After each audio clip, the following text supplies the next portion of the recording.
Hello students, today we will discuss about the chapter 13, that is the agriculture in India. What will we learn in this chapter? We will discuss about what is agriculture, what is its importance, what are the different agricultural systems that are practiced in India.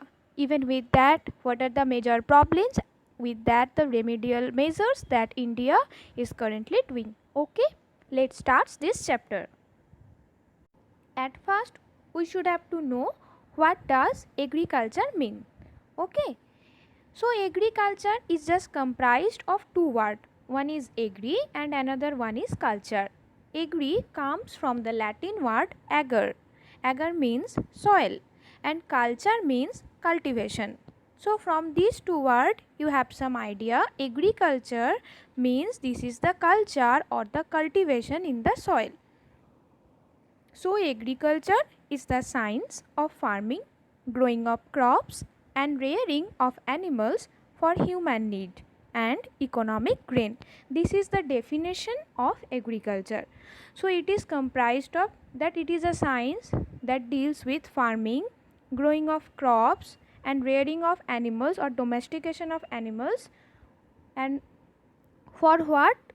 For human need and economic gain. So the human beings need the three of the basic needs are just food, clothes and the shelter, and the primary one and the foremost one is the food.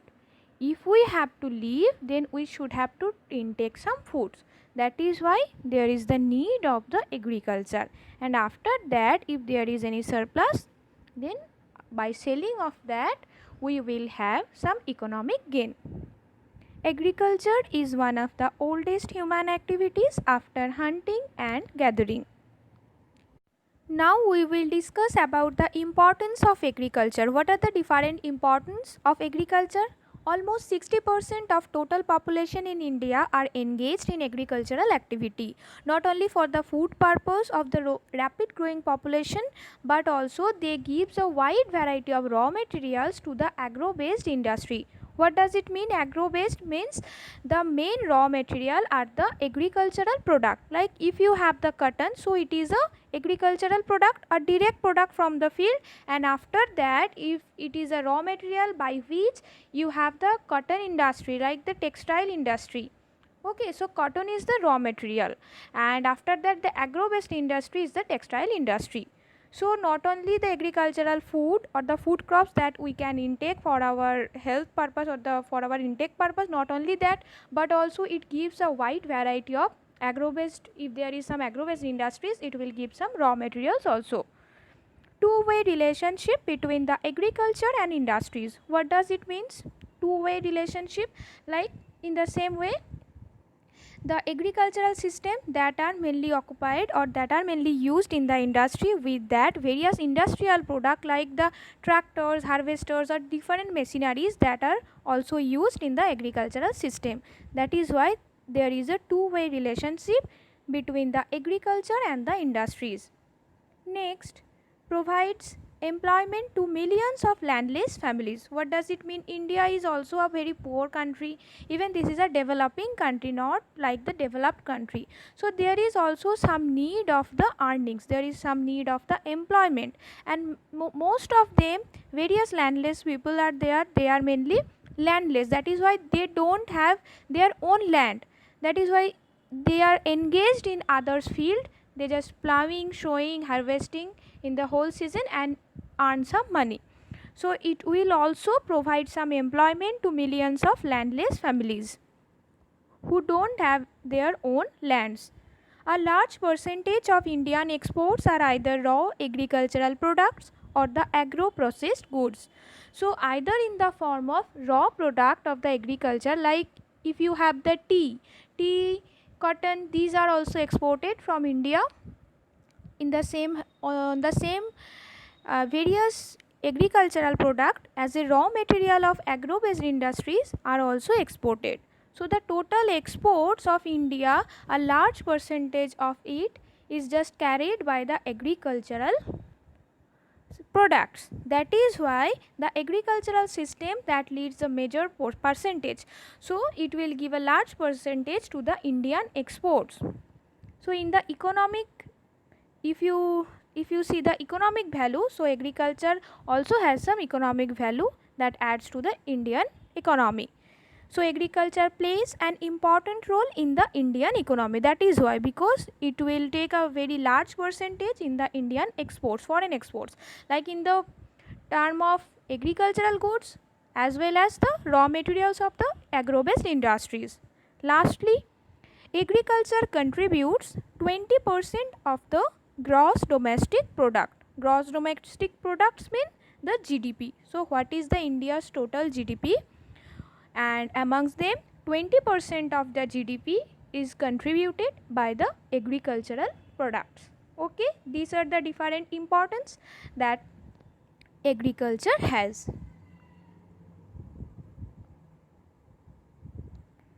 Next, we will discuss about the various problems that Indian agriculture currently is passing with. These are the major problems of Indian agriculture. We will discuss it one by one. At first, we have the size of land holding.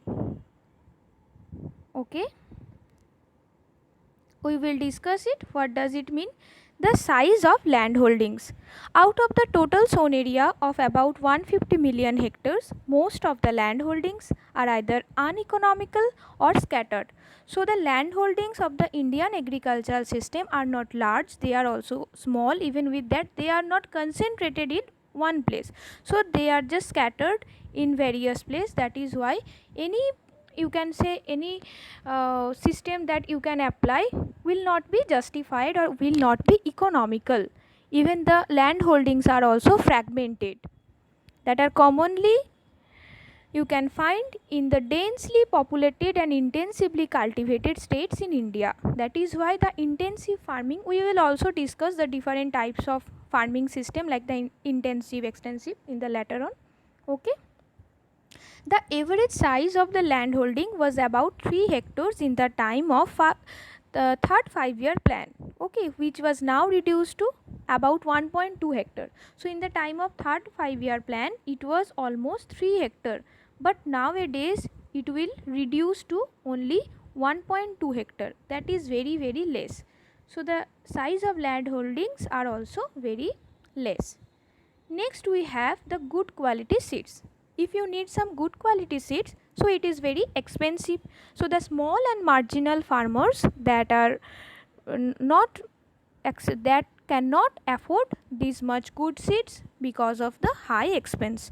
Okay, they cannot afford to use the high yielding varieties, and if they cannot afford these good quality or the high yielding seeds, then the production will not be much good. So this is a major problem, because all the farmers, not, I can not say all the farmers, but most of them are not very rich. Even with that, they don't have their own land. That is why the major problem is some middleman is there. That is why the price of the production is also getting much high. Even with that, the condition of the farmers will not get good. This is the main problem that the Indian agriculture faces. There are some climatic causes like the unreliable rainfall. Why it is unreliable? Because we have the southwest monsoon, right? We have the, so we will discuss about the unreliable rainfall.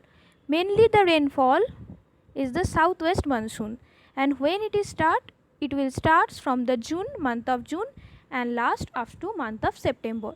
So this much month, or you can say in the rainy season, the farming system is good, but remaining parts in the year, it will not be good to farm, or it will not be good to cultivate.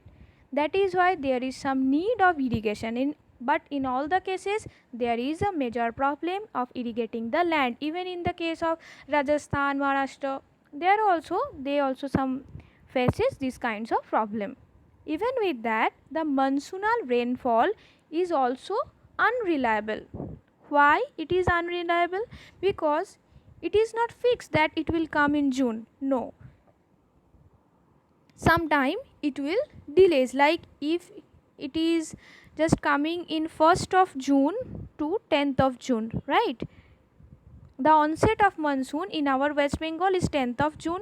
In Kerala it is 1st of June, but it will delay sometimes. That is why the drought conditions is also there.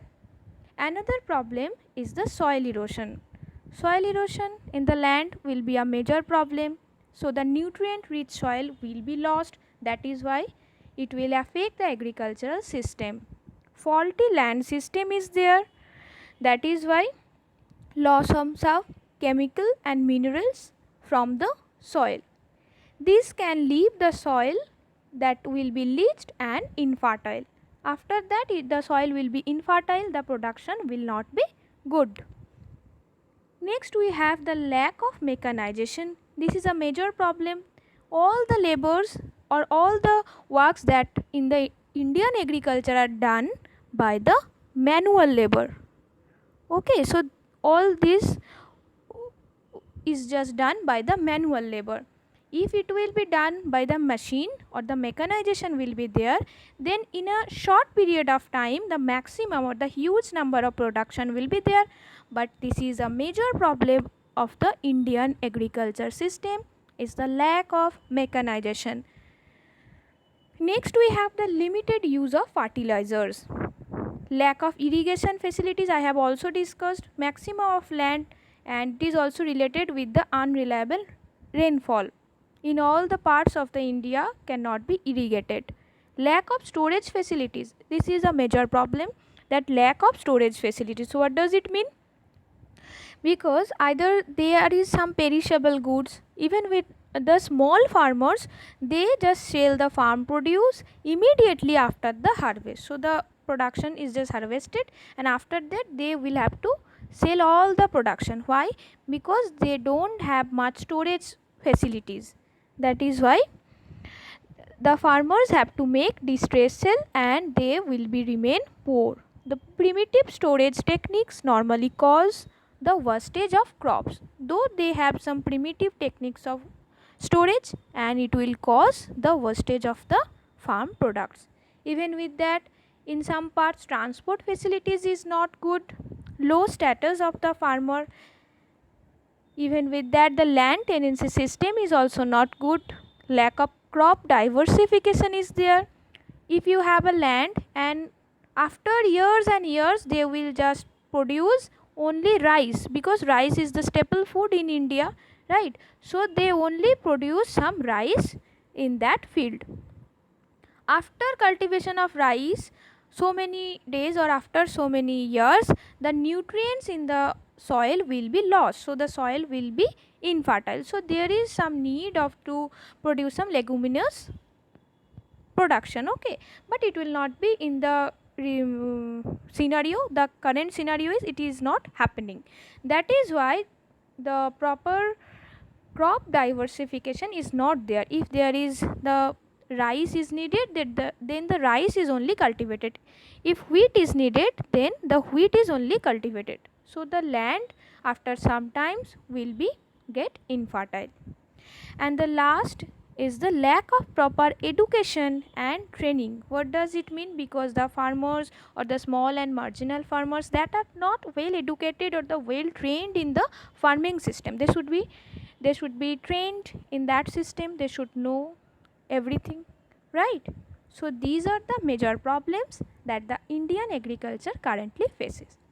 Now we will have to know what are the different remedial measures that we can take to combat this problem. Here lies the remedial measures that we can take to combat the problems. These are the problems and we will discuss the remedy. At first, consolidation of land holdings. Though this plan was not successful except in Punjab, Haryana, Uttar Pradesh, this much area.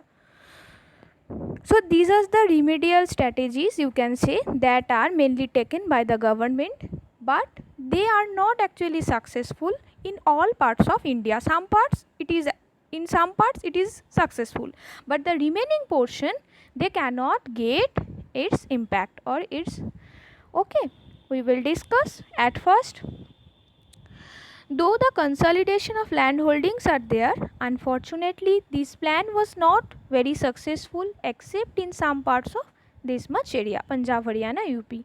Although the law for this was passed by all the states in India, still they will get its impact only in this much area. Government's initiation to provide good quality and high yielding seeds at low price, because I have already said earlier, the small and marginal farmers, they cannot afford the good quality seeds, high yielding seeds, because of their high expense. That is why the governments take some initiation to provide the good and the high yielding seed. You can say the HYV, high yielding varieties, to the farmers at a low price or at a low cost. Next problem we have to combat is the unreliable uncertainty of the monsoonal rain. So it will get only June to September, or you can say up to October, the rain for the cultivation. But what about in the remaining part? So there is some need of irrigation. The uncertain and unreliable seasonal rainfall that can be solved by bringing more farmland under type of irrigation and adopting dry farming programs. Okay, this line I have underlined this much portion that you should have to remember, students, very carefully. So the uncertainty and the unreliability of the monsoonal rainfall. So what we can do, we have to bring most of the farmland under the cover of the irrigation. Even with that, in some parts where the rainfall is not very good, so the dry region, they should adopt some dry farming programs. Chemical fertilizers and green manure should be there, by which the production will be good. Adequate and accessible storage facilities should be there, because I have already said the lack of storage facility, that is why maximum wastage of agricultural products is there. Even with that, they have very primitive method or the very primitive strategies of storage facility. That is why adequate, even with that the accessible storage facility should be there. Pradhan Mantri Gram Sadak Yojana, by which maximum portion that are not accessible, they were just connected through the various rural areas that are connected through the state and national highways. Huge amount of money is provided to complete this work. Lastly, governments fix the minimum purchase price for various crops every year. So the minimum purchase price that are fixed by the governments for various crops in every year, and that can be changed in every year, and it can be different for the various crops that governments has fixed. So these are the different remedial measures to combat the problems that are facing by the Indian agriculture. Another thing we have to know is the Green Revolution. What is Green Revolution? Green Revolution means rapid change in agricultural production by technological and institutional reforms. This is called as the Green Revolution. Green means the greenery, or you can say the by cultivation, by agriculture, there should be a rapid change, like the industrial revolution is there. In the same way, if some agricultural revolution is there, by the rapid change in technological and institutional forms, and that is called as the Green Revolution. An American agronomist, he is the Norman Borlaug, also known as the father of Green Revolution. He developed new dwarf varieties of wheat, that is the wheat seed varieties, which are that much resistant to disease. After using of that, there is a huge change, or you can say there is a major change in the agricultural system. This is called as the Green Revolution. So you have to remember Norman Borlaug, he is an American agronomist and also known as the father of Green Revolution. Developed new dwarf varieties of wheat seeds which are resistant to disease. Now what are the major components of Green Revolution? And another thing I will discuss in India, how it starts and all this. So the major components of Green Revolution are large scale use of high yielding varieties of seeds, development of various means of irrigation, large scale use of chemical fertilizer, biocides like the biopesticides, herbicides, insecticides, and consolidation of small and fragmented land holdings. Land reforms are there. I have already said the remedial measures. Even with that, the most important thing is the rural electrification. So, electric system in the rural areas. High yielding variety of seeds that are much good producing seeds, or you can say the good seeds that will produce more. Chemical fertilizers, biocides are there, water for irrigation. Okay, even with that, some mechanization is there, not only the manual labor, mechanization or the machinization like the tractors, harvesters, threshers. Okay, so these are the main components of the green revolution. What are the different features of it? In India, the seeds were first tested at the drought period of 1964 to 65. So 1964 to 65, this was a drought period. Okay, in that time there is some need of food, that is why these seeds were first tested. As a result, India not only became self-sufficient in food production but also exported some food grains for the first time in 1977. So it was first tested in this period in the time of drought condition in India, and the first yield was produced in 1977. What would happen in this much time, like 1965 to 1977? Only 10 to 12 years. What would happen? Not only India became self-sufficient in the producing of the food grains, not only that, but also it has or she has some surplus, that is why she can export some food grains. Okay, this was the result. India and European Union jointly launched a project named Water for Crops that aims to recycle and reuse of the wastewater for agriculture.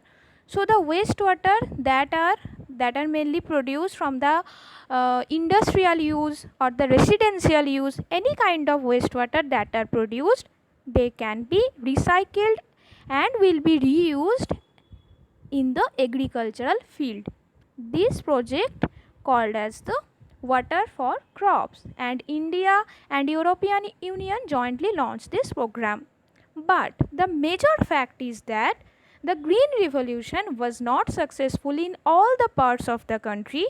Some parts they were faced a good enough, but remaining portion that did not get any good impact of Green Revolution. Even with that, for the some of the crop, like the in wheat production in Green Revolution period, the wheat production was very good, but it was not that much effective for the rice production. In the same way, Punjab, Haryana and the western Uttar Pradesh, in this portion they were get the good enough impact of Green Revolution, but the remaining portion that did not get enough impact. In the same way, Tamil Nadu and Andhra Pradesh, in respect of rice production, they will get the impact, and in wheat production this much area were good. So these was the main features of the Green Revolution. Next we will discuss about the agricultural seasons, like what are the different seasons in which the agriculture is practiced, or you can say is done in India. Mainly there are three seasons, like the Kharif season, the Rabi season, and the last one is the Zaid season. What does it these three means? Kharif season means they will coincide with the onset of southwest monsoons. So the beginning of southwest monsoon, when it is beginning, is just June or July. So this is the monsoonal period, right? Right now this is the monsoonal period. So this is the time of the Kharif season. Like the rice, maize, cotton, jute, pulses, these are the Kharif crops that are harvested in October and November month. So this the Kharif season, or you can say the Kharif crops that are coincided with the southwest monsoon from the June to October. This is the main season. Next we have the Rabi season. Rabi season means mainly the winter crops that are wheat, mustard, jowar, oilseeds. These are the Rabi crops. Rabi crops that are mainly sown in the end of the winter, and in the early summer they are harvested. So the winter crops, this is the Rabi crops. In between Kharif and Rabi, so we have the monsoonal crops or the Kharif crops, and we have the winter crops or the Rabi crops. But in between these two, there is the Zaid season. In between these two, this is also a very short term, you can say the short term crops, because it has the short season. Crops like watermelons, cucumber, these are some examples of the Zaid season. Okay, these are the different agricultural seasons in India. Now we will directly discuss about the types of farming that are mainly practiced by the Indian people. What are the different types of farming? There are so many types. First, we can divide this by two, like the subsistence agriculture and the commercial agriculture. What does these two means? Subsistence means the only purpose is to feed the farmer's family or the farmers by its own and its family. And the commercial agriculture, you can say the only purpose is to sell the produced goods to the market. So this is the basic difference between the subsistence and commercial. Subsistence farmings are also two types: shifting cultivation and intensive farming. Commercial farming are of these three types: extensive farming, plantation farming, mixed farmings that are mainly reared in Indian context. Even with that, plantation farming is also there. We will discuss in short. Shifting cultivation, and what does intensive means? Intensive and extensive, these two are totally opposite. Intensive means the land holdings are very small but the population density is very high, that is why they will be cultivated in a very intensive way. And the extensive is just opposite of that.